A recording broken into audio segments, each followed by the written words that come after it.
എറണാകുളം കോതമംഗലത്തിന് സമീപം പാലമറ്റത്ത് ജനവാസ മേഖലയിൽ ഇറങ്ങിയ കാട്ടാനക്കൂട്ടം വ്യാപകമായി കൃഷി നശിപ്പിച്ചു. തെങ്ങുകളും കമുകുകളും വാഴകളുമെല്ലാം കാട്ടാനകൾ ചവിട്ടിമെതിച്ചു. കാട്ടാന ശല്യത്തിന് ശാശ്വത പരിഹാരം കാണണമെന്ന് നാട്ടുകാർ ആവശ്യപ്പെട്ടു. കോതമംഗലം കീരമ്പാറ പഞ്ചായത്തിൽ 5-ാം വാർഡിൽ കാളക്കടവിന് സമീപത്തെ കൃഷിയിടത്തിലാണ് കാട്ടാനക്കൂട്ടം ഇറങ്ങിയത്. തിങ്കളാഴ്ച പുലർച്ചെയായിരുന്നു സംഭവം. കായ്ച്ചതും കായ്ക്കാത്തതുമായ നിരവധി തെങ്ങുകളും കമുകുകളും വാഴകളുമെല്ലാം കാട്ടാനക്കൂട്ടം ചവിട്ടിമെതിച്ചു. 15ഓളം വലിയ തെങ്ങുകൾ കടപുഴകിയ നിലയിലാണെന്ന് നാട്ടുകാരനായ പൗലോസ് പറഞ്ഞു. ഒത്തിരി അടയ്ക്കമരവും തെങ്ങും കാച്ചു ഓടുന്ന തെങ്ങും തൈത്തെങ്ങും ഉൾപ്പെടെ വാഴ എല്ലാം നശിപ്പിച്ചിട്ട് പോയി. മുള്ളുവേലി ഇട്ടിട്ടുണ്ടായിരുന്നു. മുള്ളുവേലി ആ കാലൊക്കെ ചവിട്ടി ഓടിച്ച് ആണ് ഇതിൻ്റെ ഉള്ളിൽ കയറിയേക്കണേ.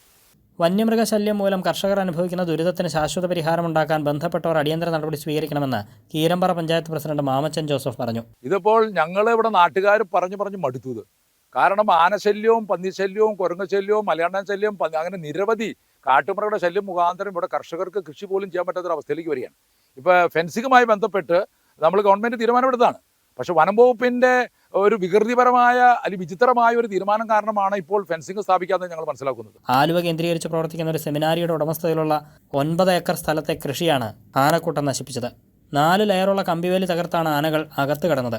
സംഭവത്തെ തുടർന്ന് വനം വകുപ്പിന്റെ RRT സംഘവും ജനപ്രതിനിധികളും സ്ഥലത്തെത്തിയിരുന്നു. കൈരളി ന്യൂസ്, കൊച്ചി.